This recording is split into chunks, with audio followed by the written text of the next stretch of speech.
Get down here now. Jerry's voice exploded from the basement like thunder, rattling the coffee mug in Janet's hands until scalding liquid splashed across her wrist. The tone wasn't anger. It was something far worse, betrayal mixed with disgust, wrapped in a voice she'd never heard from her husband in 32 years of marriage. Janet felt a chill run through her as she set the mug down with trembling fingers. "Jerry?" she called out, but only silence answered back. The basement stairs creaked under her weight as she descended, each step feeling like a march toward her own execution. The harsh fluorescent light made her squint, revealing Jerry standing in the far corner, like a statue carved from pure rage. Cardboard boxes lay scattered around him like the aftermath of a tornado, their contents spilled across the concrete floor. Old photo albums, Christmas decorations, forgotten memories. But it was the small pink book clutched in his white-knuckled fist that made her stomach drop. "Please tell me that's not what I think it is," Janet whispered, though she already knew the answer. Jerry turned slowly, and the look on his face could have shattered glass. His eyes, usually warm and kind, now burned with a hatred so intense it made her take a step backward. "Your diary," he said, his voice barely above a whisper but carrying the weight of a death sentence. "The one where you kept such detailed records of your activities." Janet's mouth went dry. Those diaries dated back decades. She'd completely forgotten about most of them, stored away in boxes she never planned to open again. But Jerry's expression told her exactly which diary he'd found and exactly what he'd read. "Jerry, come on, you know I used to write all sorts of silly nonsense when I was young," she said, forcing a laugh that sounded hollow even to her own ears. "It's probably nothing important." She reached out her hand, hoping he'd just give it to her, hoping they could burn it together and pretend this moment never happened. Instead, Jerry gripped the diary tighter, his knuckles going white. "Nothing important?" His voice cracked like a whip. "Then explain this." He opened the diary to a page marked with a torn piece of paper, his hands shaking as he read aloud. "I wish Jerry would just propose already, but I'm getting so tired of waiting. David is so much more exciting anyway, and oh my God, the things David did to me last night with his—" "Stop." Janet's face burned with shame. "Jerry, please, that was 30 years ago." But Jerry wasn't finished. He flipped to another page, his voice growing louder with each word. "Jerry's out of town again for that stupid conference. Maybe I'll invite Greg over tonight. He's been texting me all week, and I'm so lonely. Jerry never has to know, right? What he doesn't know won't hurt him." The words hung in the air like poison gas. Janet pressed her hand to her mouth, memories flooding back. Memories she'd buried so deep she'd almost convinced herself they were just fantasies.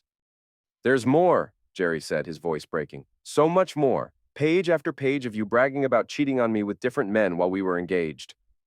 While I was working 60-hour weeks to save money for our wedding." He flipped through the pages with rough movements, reading random excerpts that grew more incriminating with each revelation. "I can't believe I'm the type to be with two different guys in one day, but here I am. Morning with Tommy, evening with Mike. The thrill is incredible. Sometimes I wonder if I'm doing the right thing, but I'm not hurting anyone, right? Jerry doesn't need to know. Once we're married, I'll settle down." Each word was like a dagger through Jerry's heart. Janet watched her husband of 3 decades crumble before her eyes, his face cycling through disbelief, rage, and something that looked like grief. "Jerry," she whispered, tears starting to form. "That was a lifetime ago. I was young and stupid and—" "Stupid!" Jerry slammed the diary shut. "You think reading about how my own wife was screwing around with God knows how many men while I was planning our future together is just stupid?" Janet's fear morphed into defensive anger. She'd spent 30 years being the perfect wife, the perfect mother. She wasn't going to let him tear her down over ancient history. "I'm not that person anymore," she snapped, crossing her arms. "I was 22 years old, Jerry. 22! People make mistakes." "Mistakes?" Jerry's laugh was bitter and hollow. "You wrote about hooking up with 5 different guys in 1 week. 5! While wearing the engagement ring I saved for 6 months to buy." The basement walls seemed to close in around them. Janet could hear her own heartbeat pounding in her ears like a war drum. "Look, it happened, okay? But it's done." "You can't change the past," she said, mustering all the dismissive attitude she could manage while panic rioted in her chest. Jerry stared at her for a long moment, then walked over to another box and started rummaging through it. "And you kept these, too," he said, pulling out a stack of old Polaroid photographs. I'm starting to wonder if you enjoyed remembering every filthy detail.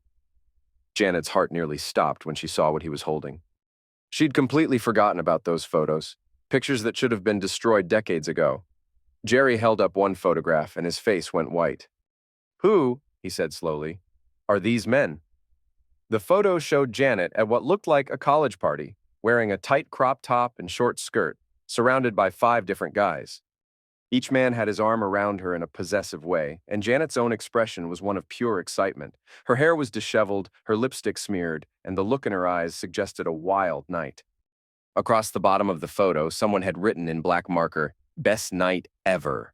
"Oh, please, Jerry, that's from some random party," Janet said, but there was no denying what the photo suggested. The men weren't just random party guests. They had the familiar closeness of intimate partners. It doesn't mean anything. Doesn't mean anything? Jerry's voice was barely audible. Then why did you keep it? Why would you save a photo like this unless it meant something to you? Janet shrugged, though the gesture came off as weak and twitchy. I forgot I even had it. Jerry let the photo fall from his fingers like it had burned him. Get out! What? I said get out! His voice echoed off the basement walls. Pack your things and get out of my house! Janet felt her world tilting sideways. You can't just kick me out! I live here too. Not anymore. Jerry's calmness was more terrifying than his shouting had been. Not until I figure out what to do with all of this. He gestured at the diary and photographs scattered on the floor. Do you have any idea how humiliating this is? For 30 years, I believed I was married to someone honest, someone faithful, someone real. Janet rolled her eyes, her anger flaring. My God, Jerry, if our marriage was such a lie, then why did we have such a good life together? Why did we raise 2 beautiful children? Did we have a good life? Jerry interrupted, his voice trembling. Or did you just get bored with cheating and decide I was the safe option? That's exactly what I'm talking about. Janet threw her hands up in exasperation. You're blowing everything out of proportion. So I had a wild phase when I was younger. Big deal. People change. Jerry's expression hardened into something Janet had never seen before. Pack your things, or I'll pack them for you. Janet wanted to keep arguing, but something in Jerry's eyes told her he was deadly serious. She turned and headed upstairs, her mind racing. This was insane. After 30 years of marriage, he was going to throw it all away because of some ancient history. Why did he have to go snooping around in the basement anyway? While she threw clothes into a suitcase, she could hear Jerry pacing in the hallway outside their bedroom. Just before she zipped up her bag, she spotted their family photo on the nightstand. Jerry, herself, and their 2 adult children, all smiling and wearing matching Christmas sweaters. They looked so perfect, so happy. She picked up the photo and whispered, He'll calm down. He has to. But when she emerged from the bedroom, Jerry was standing by the front door with an expression like granite. This is ridiculous, Janet said as she dragged her suitcase toward the car. You're going to regret this. Jerry swallowed hard but didn't respond. As she drove away, Janet looked in the rearview mirror to see him still standing there, the diary clutched in his hand. In that moment, she hated him almost as much as she hated herself. Word spreads fast in a town of 3,600 people. By the time Janet reached her parents' house 20 minutes later, her phone was already buzzing with messages. He's at Murphy's bar telling everyone what he found, read a text from her friend Linda. Are you okay? Janet cursed under her breath. So Jerry wasn't just wounded. He was humiliating her in public, airing their dirty laundry for the whole town to hear. Her parents, both in their 80s, looked shocked and confused as Janet explained through gritted teeth that Jerry had found some old diaries and was overreacting to affairs she'd had before they were married. But, sweetheart, her mother said, confusion evident in her voice, if it was before you were married, why is he so upset? It's complicated, Mom, Janet muttered, not wanting to reveal the part about multiple men or the fact that some of it had overlapped with their engagement. She definitely wasn't going to mention the explicit photo with 5 men. Meanwhile, Jerry was having video calls with both their adult children, telling them everything. Everything. Within hours, Janet's daughter Sarah was calling, her voice shaking with anger and confusion. How could you do that to Dad? Sarah demanded. Cheating on him with who knows how many men while you were engaged. That's disgusting, Mom. Janet bristled, an indignant flush rising to her cheeks. Watch your tone with me, young lady. Oh, so now you're going to play the stern mother card? You can't hide behind mom mode anymore. Not after what you did. Dad showed us copies of those diary pages. He literally scanned them and sent them to us. You wrote about hooking up with 5 men in the same week while you were engaged to him. Janet's grip tightened on her phone. It wasn't. I mean, it's taken out of context, and it was decades ago. You lied to him, Sarah's voice cracked. You lied to all of us. God, Mom, I always looked up to you. I can't believe I'm saying this, but right now I'm disgusted. The line went dead. Janet's son, Michael, was barely speaking to her either, sending only short, cold text messages when she tried to reach out. Her perfect family was falling apart, and it was all because Jerry couldn't let the past stay buried. A few days later, Janet tried to salvage her relationship with her children, especially Sarah, who was still barely speaking to her. But then the final bombshell dropped. Sarah called one afternoon, her voice eerily calm, too calm. Mom, she said, I sent off for one of those DNA tests. Janet's blood turned to ice. The memory of those diary entries flashed through her mind. She'd written about being with multiple men around the same time she and Jerry had gotten engaged. The timeline had always been uncomfortably close to Sarah's conception, but Janet had never allowed herself to think about it seriously. What are you talking about? Janet asked, her throat suddenly dry. A simple DNA test. I've been wanting to do one for genealogy research anyway, but you know what else it shows, right? Janet bit her lip. Honey, you're being irrational. Those at-home tests aren't even that accurate. They're accurate enough. Sarah's voice hardened. Besides, Dad agreed to do one, too. We'll compare the results and see if we match. Janet closed her eyes, the world spinning around her. All right, she whispered. You go ahead and do that. The wait for results felt like an eternity. Each day was more agonizing than the last. Janet prayed she was just being paranoid, that Jerry was indeed Sarah's biological father. Because if he wasn't... The results came on a Tuesday afternoon while Janet was helping her mother with grocery shopping. She felt her phone vibrate, saw Sarah's name, and answered with trembling fingers. Mom! Sarah's voice was shaking. The results came back. It says Dad isn't my biological father. Janet's heart shattered. For a moment, she couldn't speak, couldn't breathe. She felt faint. Oh my God, Sarah continued, her voice rising to near hysteria. It's true, isn't it? My entire life is a lie. Dad is not my biological father. All this time. Did you know? Janet let out a choked sob. I suspected, but I wasn't sure. I thought I might just be overthinking. You suspected? Sarah screamed. And you never told him? You let him raise me thinking I was his daughter? I'm sorry, Janet cried, feeling dizzy. I'm so sorry, honey. Dad's packing his things right now, Sarah said through her tears.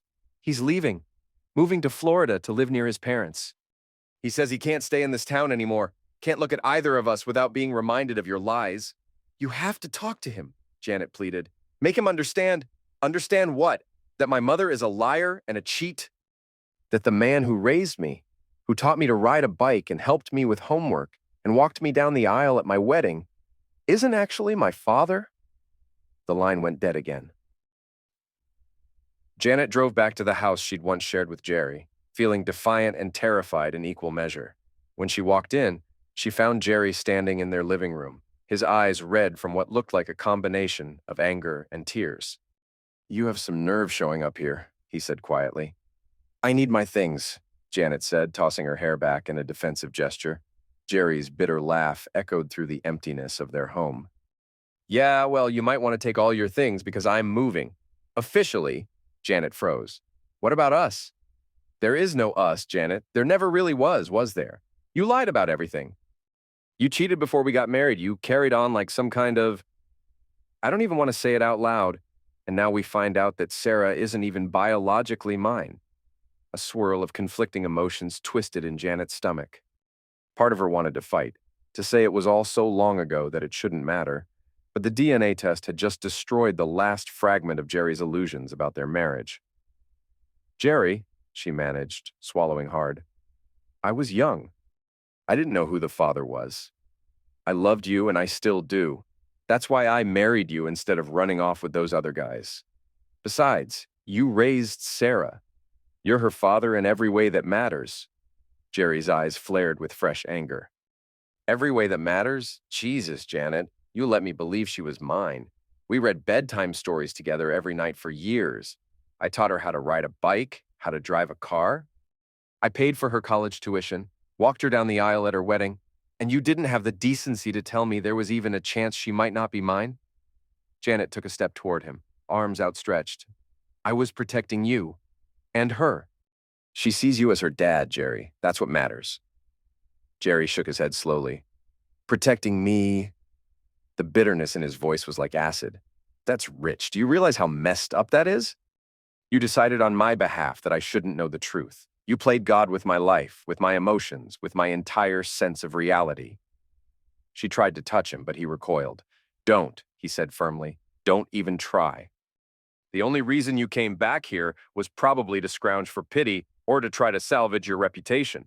Janet's anger flared. Oh, I'm arrogant? You're the one telling the whole town about this, humiliating me in front of everyone I know. Good, Jerry snapped, his voice rising. You deserve to be humiliated for the lies you told, for turning our entire life into a joke. Janet clenched her fists. Well, guess what, Jerry? You're not exactly a saint here, airing our dirty laundry all over town. You think you're so high and mighty? Jerry looked like he might explode, but then he forced himself to exhale. With surprising calm, he said, Leave, now. She hesitated, but he pointed to the door. Leave, or so help me, I'll call the police and say you're trespassing. Janet's mouth twitched. She knew he wasn't bluffing. Though she wanted to stay and keep fighting, she turned and walked out, slamming the door behind her. As soon as she got in her car, she broke down sobbing. Why are you crying? She asked herself through the tears. You did this. You did all of it. In a town of only 3,600 people, Janet's scandal became the talk of every diner, grocery store, and coffee shop. People whispered when she went out in public. Some gave her pitying looks, others offered disapproving glares. She tried to ignore the murmurs. Did you hear about Janet? Turns out her daughter isn't Jerry's. I heard she was hooking up with 5 guys at once back in the day. Supposedly, there's a photo so scandalous that one day she overheard a pair of women in the cereal aisle discussing how Jerry was definitely leaving for Florida and how Janet was getting what she deserved. She couldn't take it anymore. She abandoned her cart and fled to the parking lot. Her phone buzzed. It was her mother, frantic. Janet, get back here. Jerry's on the phone. He wants to talk to you. Janet rushed home, heart pounding. Was it possible Jerry had calmed down enough to speak rationally? When she walked into her parents' living room, she found Jerry on speakerphone, the tension in the air thick as storm clouds. Janet. Jerry's voice came through, sounding exhausted. I need a favor. She couldn't believe her ears. A favor? Jerry sighed. Yes, I've had enough of this town, this situation, everything. I'm leaving for Florida next week. I need you to sign some papers so we can move forward with a legal separation. Janet's stomach twisted. A separation? Jerry, don't do this. Sign them, he interrupted. Or I'll file for divorce without any negotiation and you'll get nothing. Her parents exchanged horrified glances. Janet pressed her palms to her temples, frustration boiling over. So that's how you're going to play it? You leave me high and dry after 32 years of marriage? Jerry gave a short, harsh laugh. Actually, you left me high and dry the moment you decided it was fine to cheat on me and lie about it for 3 decades. So sign the papers or I'll do this the hard way. Janet bit back a retort, tears burning at the back of her eyes. Fine. Send them over. A few weeks passed with minimal contact between them. Janet retreated deeper into bitter gloom, ignoring phone calls from nosy acquaintances. Then she heard from a reliable source that Jerry had been seen around town with Susie Patterson, the ex-wife of David, one of the men mentioned in Janet's diary. The rumor made Janet seethe with jealousy and anger. How dare they? He's doing exactly what I did, she muttered, pacing her childhood bedroom at her parents' house. Only difference is he's flaunting it in front of the whole town. He wants me to suffer. In truth, Jerry had every right to see whomever he wanted. They were separated, after all. But the thought of him getting close to Susie, bonding over their mutual heartbreak caused by Janet and David, tore Janet up inside. It felt like a cosmic twist of the knife. Her phone vibrated with a message from an unknown number. You reap what you sow. Susie. Janet stared at the text, her blood boiling. I'm not going to engage, she told herself, even as she felt the urge to hurl her phone against the wall. But she typed out a reply anyway. Leave me alone. You have no business in my marriage. A minute later, the response came.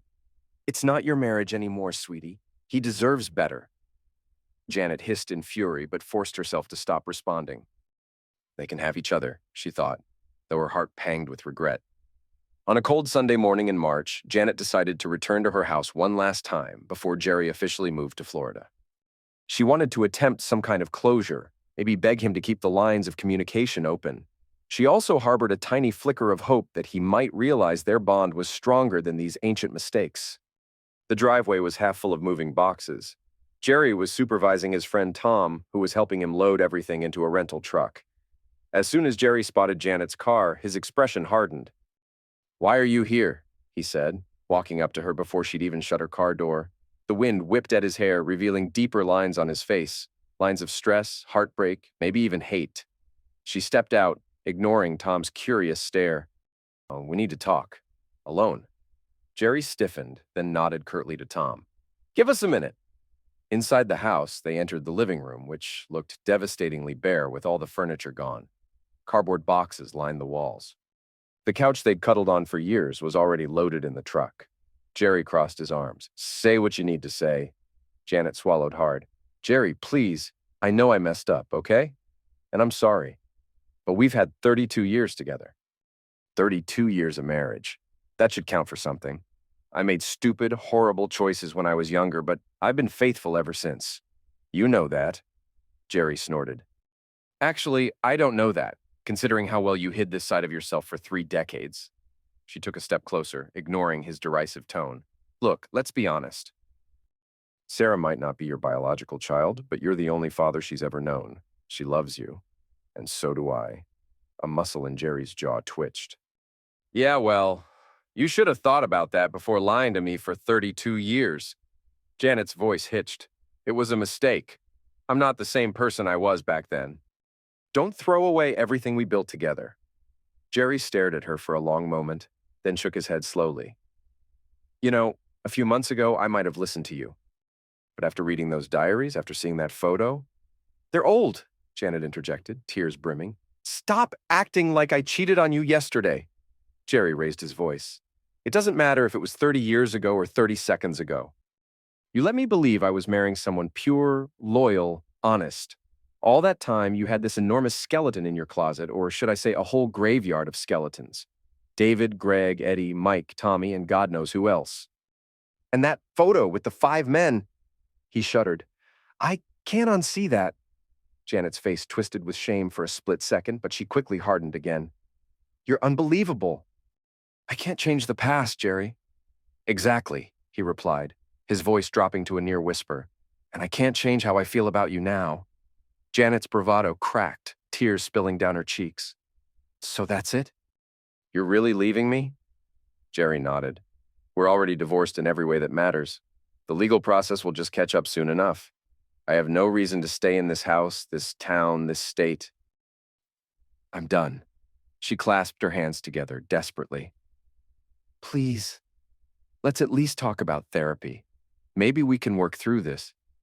No, he said, finality lacing the single word. I won't spend the rest of my life wondering if you've done it again. I can't look at you without picturing them, without wondering what else you've lied about. Janet's shoulders slumped, defeat washing over her. So you'd rather run off with Susie or whoever else you've been seeing? Jerry raised an eyebrow. At least Susie isn't hiding any diaries full of secrets. But that's irrelevant to you and me. We're finished, Janet. She felt a flash of rage. You're such a hypocrite. If you're hooking up with her, you know that, right? If you can't forgive me for my past... Jerry cut her off with a bitter laugh. My God, you still don't get it, do you? This isn't about me hooking up with anyone. This is about your fundamental betrayal, your arrogance, and the lies that form the foundation of our entire marriage. If you can't see the difference, then there's truly nothing left to say. They stood in silence for a moment, tension crackling like static electricity in the air. Then Tom poked his head through the front door. Hey, Jerry, sorry to interrupt, but the truck's packed. We should get going soon if we want to make Tampa by evening. Jerry nodded. Right. He grabbed his coat from the floor and walked toward the door without another word. Jerry! Janet called out, her voice pleading. He paused at the threshold but didn't turn around. Goodbye, Janet! And then he was gone. Days turned into weeks. Jerry left for Florida, Sarah moved to Orlando for a new job, and Michael stayed in Atlanta but rarely called. Janet was alone in her parents' house, sleeping in the same small bedroom she'd grown up in, but now haunted by regrets and the ghost of what used to be. She spent her nights scrolling through old photos on her phone, pausing on each image of her and Jerry smiling at barbecues, birthdays, anniversaries. She thought about that fateful day in the basement. If only she had destroyed those diaries. If only she had never written them in the first place. But regrets were useless now. Her phone rang sporadically, mostly from old friends wanting the inside scoop on the scandal. She ignored them all, because no matter how many times she tried to justify or rationalize what had happened, the truth was inescapable. She had caused this, all of it. One late night, she even considered driving down to Florida unannounced, knocking on Jerry's door and begging him one more time. But she knew it would only make things worse, would only add to her humiliation. The man she had loved, the one who had raised a daughter he thought was his own, was gone. Physically, emotionally, completely. She had lost him, and in the process, she had lost herself too. In a moment of desperation, she texted Sarah, I'm so sorry, honey. I love you. I hope someday you can forgive me. Let me know how your new apartment is going. No response. She tried Michael next, leaving a tearful voicemail. Please call me back. I know you're hurting, but I'm hurting too. I love you both more than anything in this world. Still nothing. The silence was deafening. One chilly evening in late spring, Janet's father found her sitting in the dark living room, staring at nothing. He cleared his throat gently. Janet, he began softly, I know this has been a difficult time, but maybe you should consider visiting your children in person. She nodded, tears pooling in her eyes. They won't pick up my calls. I'm a complete pariah now. Her father sighed and placed a gentle hand on her shoulder. You have to understand why they're upset, especially Sarah. Her entire sense of identity has been shattered. Janet bit her lip hard enough to taste blood. I know, and it's all my fault. If only I'd told Jerry the truth from the beginning, maybe we could have... She shook her head, too exhausted to finish the thought. Her father looked at her with sorrow etched in every wrinkle of his face. You might have lost Jerry, he said quietly, but do whatever you can to not lose your children. If that means letting them be angry for a while, you let them. If it means apologizing 1,000,000 times, you do it. Don't let your pride or your resentment get in the way. Janet nodded, burying her face in her hands. I don't know if they'll ever forgive me. He squeezed her shoulder. Maybe not, but that doesn't mean you stop trying. Months passed. Janet found a part-time job at a local boutique, mostly to keep herself from going completely stir-crazy. She lived with her parents, cooking meals for them, cleaning the house, doing whatever she could to distract herself from the emptiness that lurked constantly in her heart. Jerry was somewhere near Tampa, building a new life by the water. The last she'd heard through the small-town grapevine, he was renting a small house with a view of the Gulf.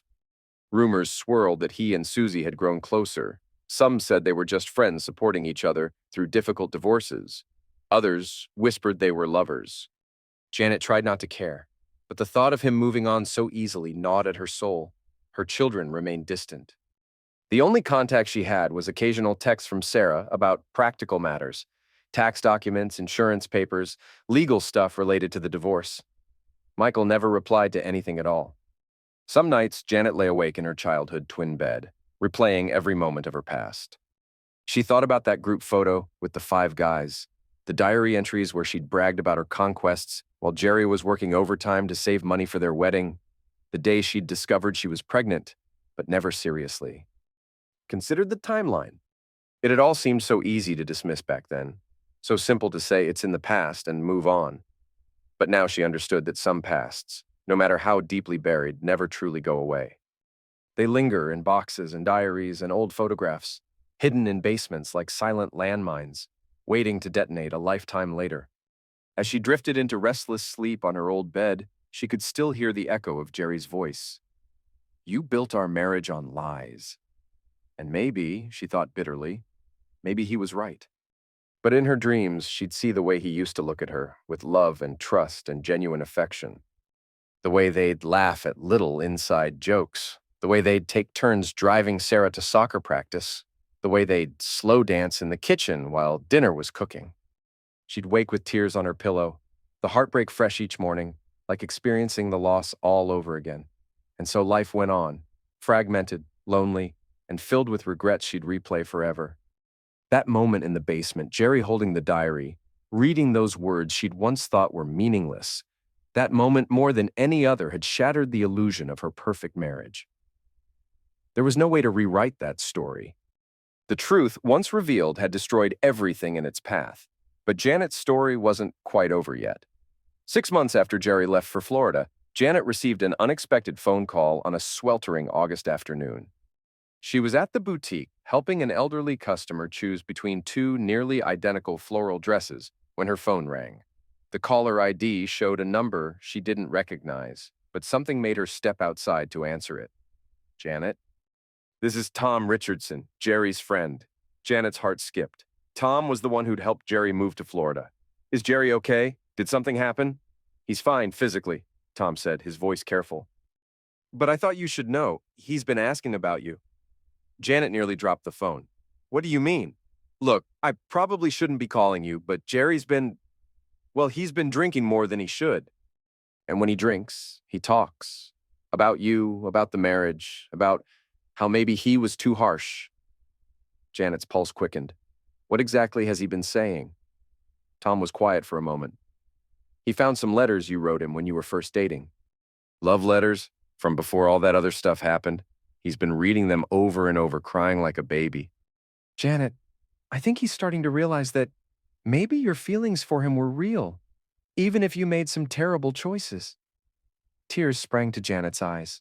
Tom, I need to see him. Can you give me his address? I can't do that, Tom said firmly. But I can tell you this. He's not as happy as he pretends to be. That thing with Susie? It's not serious. I think he's just trying to fill the void. After Tom hung up, Janet stood in the blazing heat outside the boutique, her mind racing. Jerry was having second thoughts. Maybe there was still a chance to fix this, to somehow rebuild what they'd lost. That evening, Janet made a decision that would change everything. She was going to Florida. She didn't tell her parents where she was going. She just said she needed a few days away to think. She threw some clothes in a bag, got in her car, and started driving south. The 12-hour drive gave her plenty of time to plan what she'd say, how she'd approach him, how she'd convince him that their love was worth fighting for. She arrived in Tampa late at night and checked into a cheap motel near the beach. The next morning, she started calling every property management company in the area, pretending to be an old friend trying to reconnect with Jerry. It took 6 hours and dozens of calls, but she finally found him. He was renting a small blue house 3 blocks from the water, with a tiny front yard full of sand and scrub grass. Janet sat in her car across the street for nearly an hour, working up the courage to knock on his door. When she finally did, Jerry's face went through a series of emotions: surprise, anger, confusion, and something that might have been relief. Janet, what the heck are you doing here? We need to talk, she said, trying to keep her voice steady. Really talk. Not through lawyers or over the phone, but face to face. Jerry looked over her shoulder, as if checking to see if anyone was watching. You can't just show up here unannounced. This is my home now. 5 minutes, Janet pleaded. Just give me 5 minutes, and if you want me to leave after that, I'll drive straight back to Ohio and never bother you again. Jerry hesitated, then stepped aside. 5 minutes. His house was sparse but clean, with minimal furniture and boxes still stacked in corners. The living room had a single couch facing a small TV, and through the sliding glass door, Janet could see a tiny patio overlooking a canal. You look good, she said, and meant it. Jerry had lost some weight, and the Florida sun had given him a tan that made him look younger. What do you want, Janet? She took a deep breath. I want to apologize. Really apologize, not just say sorry to make myself feel better. What I did to you, the lying, the cheating, letting you raise Sarah without knowing the truth, it was unforgivable. I see that now. Jerry's expression didn't change. Okay. You've apologized. Now what? I want to ask you something, and I need you to be honest. Do you ever think about the good times, the real times, when it was just us and we were happy? Jerry was quiet for a long moment. Every day, he admitted finally. But that doesn't change what you did. I know, Janet said quickly. I'm not asking you to forget or pretend it didn't happen. I'm asking if you think there's any part of our marriage that was real. Any part of what we had that was worth fighting for. Jerry walked to the sliding door and stared out at the water.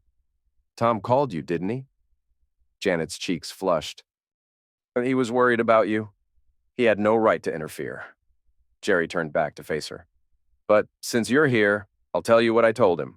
Yes, I miss what we had. Yes, I sometimes wonder if I was too quick to throw it all away. But, Janet, I can't get those images out of my head. Every time I look at you, I see those diary entries, that photo. I think about all the nights I was working late while you were... I know, Janet whispered, and I hate myself for it. But Jerry, that wasn't who I really was. It was who I was pretending to be because I was scared and insecure and thought that's what I needed to do to be interesting. Jerry's laugh was bitter. Interesting? You thought cheating would make you interesting. I thought it would make me feel wanted, Janet said, tears starting to flow. My parents were always fighting. I had no self-esteem. And when these guys paid attention to me, it felt like I mattered. But it was all fake, Jerry. The only real thing I ever had was what we built together. Jerry sat down heavily on the couch. Even if that's true, even if your feelings for me were real, how do I trust you again? How do I know you won't get bored or scared or insecure and run off with someone else? Janet knelt down in front of him, taking his hands in hers. Because I've spent the last 6 months learning what it feels like to lose everything that matters. I will never, ever risk that again. For a moment, Jerry didn't pull away. Janet could feel the warmth of his skin, smell his familiar cologne, see the conflict in his eyes. But then, he gently removed his hands from hers. It's too late, Janet. Too much has been broken. What about Sarah? Janet asked desperately. She's your daughter in every way that counts. Are you really going to let biology destroy that relationship too? Jerry's face crumpled slightly. I've been trying to call her, but she won't answer. I think she's too embarrassed, too confused about who she is now. Then we fix it together, Janet said.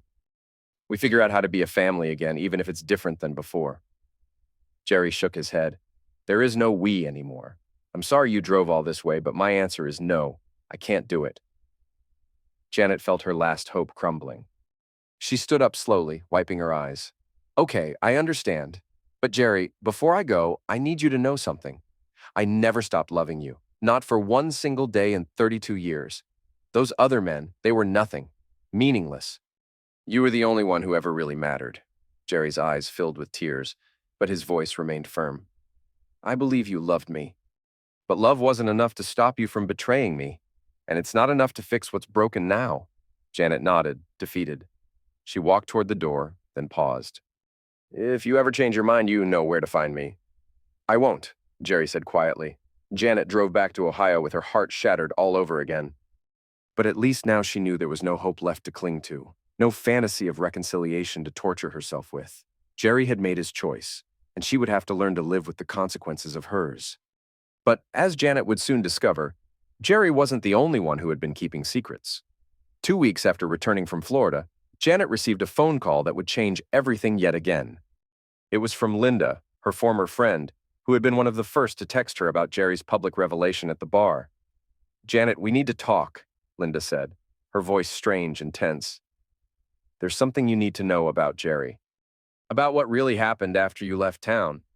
They met at a coffee shop on the outskirts of town, far from prying eyes and gossip-hungry neighbors. Linda looked nervous, fidgeting with her purse and avoiding eye contact. I should have told you this months ago, Linda began, but I was afraid of how you'd react. Told me what? Linda took a deep breath. Jerry didn't just tell people about your diaries. He showed them. The actual pages, the photographs, everything. He made copies and passed them around like some kind of sick revenge tour. Janet felt the blood drain from her face. What do you mean, pass them around? I mean, he went to every bar, every coffee shop, every gathering he could find, and he showed people the most intimate details of your past. Janet, half the town has seen that photo of you with those 5 men. Everyone knows exactly what you wrote in those diaries, word for word. Janet's hands began to shake. But he said he was just telling people we were getting divorced because of infidelity. He went way beyond that, Linda interrupted. He was systematic about it, methodical. Like he wanted to make sure your reputation was completely destroyed before he left town. The coffee shop suddenly felt too hot, too small. Janet could barely breathe. Why are you telling me this now? Linda finally looked her in the eye. Because what he did was cruel and vindictive, and you deserve to know the truth. Yes, you made mistakes 30 years ago. But what Jerry did was deliberate character assassination. Janet sat in stunned silence, processing this revelation. All this time, she'd thought Jerry's pain and anger were justified, that his public disclosure was just the reaction of a hurt husband. But this sounded like something else entirely. Calculated revenge. There's more, Linda said quietly. After he left for Florida, some of us started talking, really talking, and we realized that Jerry wasn't exactly the saint he pretended to be during your marriage. What do you mean? Do you remember Karen Walsh?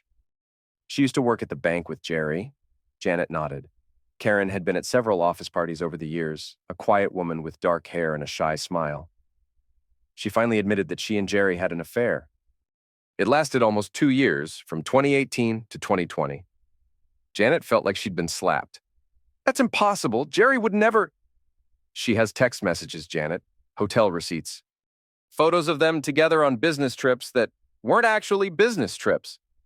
The room began to spin. 2018 to 2020. That was recent. That was during their marriage, when Janet had been completely faithful, when she'd thought they were happy. But that's not even the worst part, Linda continued. Karen wasn't the only one. There was also Jessica from his gym, and apparently someone named Michelle, who works for one of his clients. Janet, your husband was a serial cheater, and he was just better at hiding it than you were 30 years ago. Janet gripped the edge of the table to steady herself. How do you know all this?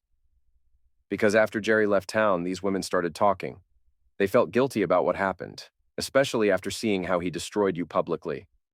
Karen said Jerry told her that you were cold and distant, that your marriage was basically over anyway. He made them all believe they were saving him from an unhappy relationship. Rage, unlike anything Janet had ever felt, began building in her chest. All those months of self-blame, of accepting that she deserved everything that happened to her, of believing she was the villain in their story, and Jerry had been doing the exact same thing. But worse. Linda, I need you to help me get in touch with these women, all of them. Linda looked alarmed. Janet, what are you planning to do? I'm going to do exactly what Jerry did to me, Janet said, her voice ice cold. I'm going to make sure everyone knows the truth about the real Jerry. Over the next 2 weeks, Janet systematically contacted every woman Linda had mentioned. Karen was the most forthcoming, perhaps because her guilt was the strongest. She met Janet at a restaurant the next evening and brought a box full of evidence. I'm so sorry, Karen said, tears in her eyes as she slid the box across the table. I had no idea he was going to humiliate you like that. When I saw what he did, how he shared your private moments with the whole town, I realized what kind of man he really was. Janet opened the box and found hundreds of text messages between Karen and Jerry, photos of them together on romantic getaways, hotel receipts from trips that Jerry had told Janet were for work. The messages were explicit, romantic, and recent, some dated just months before Jerry found Janet's diary. He told me you two hadn't been intimate in years, Karen said. He said you were like roommates, that you'd grown apart. I never would have gotten involved if I'd known he was lying. Janet scrolled through the messages, her anger growing with each sweet word Jerry had written to another woman while coming home to her every night, pretending to be the perfect husband. What about the others? Jessica has photos too. They went to Miami together last spring. Jerry told you it was a work conference, remember? And Michelle said he bought her jewelry, took her to expensive restaurants. Janet, he was living a double life. That night, Janet spread all the evidence across her childhood bedroom floor. Photos of Jerry kissing other women, receipts for romantic dinners and hotel rooms, text messages where he professed love to multiple women simultaneously. The scale of his deception was breathtaking.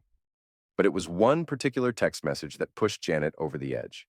It was from Jerry to Karen, dated just 2 weeks before he found the diary. Can't wait to figure out how to get rid of Janet permanently. She's getting suspicious about my trips. Maybe I should start picking fights with her. Make her think the marriage is falling apart so when I leave, it won't be a surprise. You're the only woman I've ever really loved? Janet stared at the message, reading it over and over. Jerry hadn't stumbled upon her diary by accident.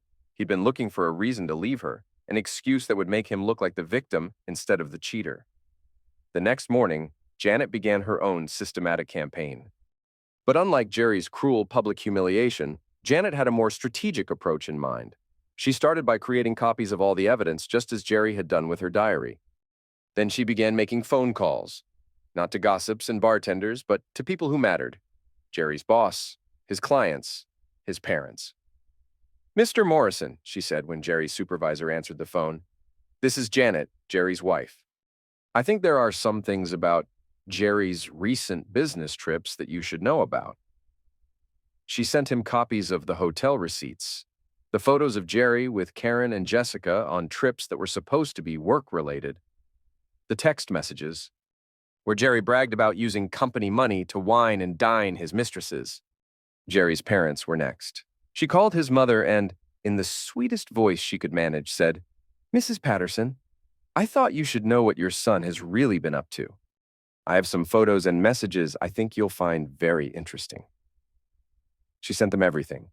The evidence of Jerry's affairs, his plan to get rid of her permanently, the messages where he mocked his parents as old-fashioned idiots who would never understand his needs. Then Janet called every single one of Jerry's clients, the ones whose trust and respect he'd spent years building. She didn't have to say much. She just sent them the evidence and let them draw their own conclusions about Jerry's character and integrity. But Janet's masterstroke was her call to the Tampa Tribune. "I have a story about a man who publicly humiliated his wife for 30-year-old infidelities while carrying on multiple affairs of his own," she told the reporter. "I have documentation, photos, and recorded conversations. I think your readers would find it very interesting." The story ran 3 days later with the headline, "Ohio Man's Revenge Campaign Backfires When His Own Affairs Are Exposed." It included photos of Jerry with his various mistresses, excerpts from his text messages, and a detailed timeline showing how he'd been cheating throughout the final years of their marriage while planning to leave Janet anyway. The article went viral. Within hours, Jerry's phone was ringing off the hook. His boss fired him immediately. His clients began terminating their contracts. His parents called, screaming about the humiliation he'd brought on the family name. But the best part was yet to come. Janet's phone rang at 6 a.m. the next morning. It was Jerry, and he was furious. "What the heck have you done?" he screamed into the phone. "Good morning to you too, Jerry," Janet said calmly. "I take it you've seen the newspaper? You destroyed my life. I can't show my face anywhere in this town. My clients are dropping me. My parents won't speak to me. I'm a laughingstock." Janet's voice was ice cold. "Now you know exactly how I felt when you decided to share my private diary with half of Ohio. That's different. What you did was real infidelity during our engagement. And what you did was real infidelity during our marriage," Janet shot back. "Plus, you were planning to leave me anyway. You used my diary as an excuse to make yourself look like the victim instead of the cheater you really were." Jerry was quiet for a moment. "How did you find out about Karen?" "The same way you found out about my past, people talk. The difference is, your affairs were recent, Jerry. While I was being faithful to you, while I was taking care of your parents when they were sick, while I was supporting you through your career changes, you were screwing around with multiple women and planning your escape. I want those photos back. I want you to call that newspaper and tell them you lied." Janet laughed, actually laughed. "Or what? You'll divorce me? You'll leave me? Jerry, you already did the worst you could do. You have no power over me anymore." "Janet, please." "This is destroying me." "Good," she said simply. "You destroyed me first. The only difference is I deserved it less." She hung up the phone and, for the first time in months, felt genuinely at peace. The aftermath was swift and decisive. Jerry's business collapsed within a week. His relationship with Susie ended when she learned about his multiple other affairs. His reputation in Tampa was ruined before he'd even had a chance to establish one. Meanwhile, back in Ohio, public opinion about Janet began to shift. People who had whispered about her past now whispered about Jerry's hypocrisy. The narrative changed from Jerry was betrayed by his cheating wife to Jerry was a vindictive cheater who got what he deserved. Most importantly, Sarah and Michael both reached out to Janet. "Mom," Sarah said when she called, "I saw the article. I can't believe Dad did all that while judging you for things that happened before I was even born." "I'm not saying what I did was right," Janet replied carefully. "But I'm glad you know the whole story now." "I want to see you," Sarah said. "I think we have a lot to talk about." Michael was more direct. "Dad's a hypocrite and a fraud. I'm sorry I took his side without knowing all the facts." 6 months later, Janet was no longer living with her parents. She'd used the publicity from Jerry's scandal to land a better job at a marketing firm in Columbus, where her story was seen as evidence of her resilience rather than her shame. Jerry, meanwhile, had moved back to Ohio with his tail between his legs, taking a low-paying job at a small firm and living in a studio apartment. His social circle had evaporated, his professional reputation was in ruins, and his relationship with his children was permanently damaged. One evening, as Janet was finishing dinner with Sarah and her grandchildren, her phone rang. It was Jerry. "Janet," he said, his voice small and defeated. "I need to ask you something." "What is it, Jerry?" Is there any chance we could try again?" "Start over?" Janet looked around her new life, her successful career, her rebuilt relationship with her children, her self-respect restored. Then she thought about Jerry's systematic campaign to destroy her, his years of cheating, his calculated cruelty. "No, Jerry," she said firmly. "There isn't. But I thought, after everything that's happened, maybe you'd understand that we both made mistakes." "We didn't both make mistakes," Janet interrupted. "I made mistakes 30 years ago when I was young and stupid. You made deliberate choices as a grown man to betray our marriage and then to destroy me publicly when it suited your purposes. Those aren't equivalent." "I'm sorry," Jerry whispered. "I'm so sorry for everything." "I know you are. But sorry doesn't fix this. Some things, once broken, can't be repaired." Janet hung up the phone and returned to dinner with her family. Outside, the sun was setting over Columbus, painting the sky in brilliant shades of orange and pink. It was beautiful, peaceful, and most importantly, it was hers. For the first time in her adult life, Janet was exactly where she belonged,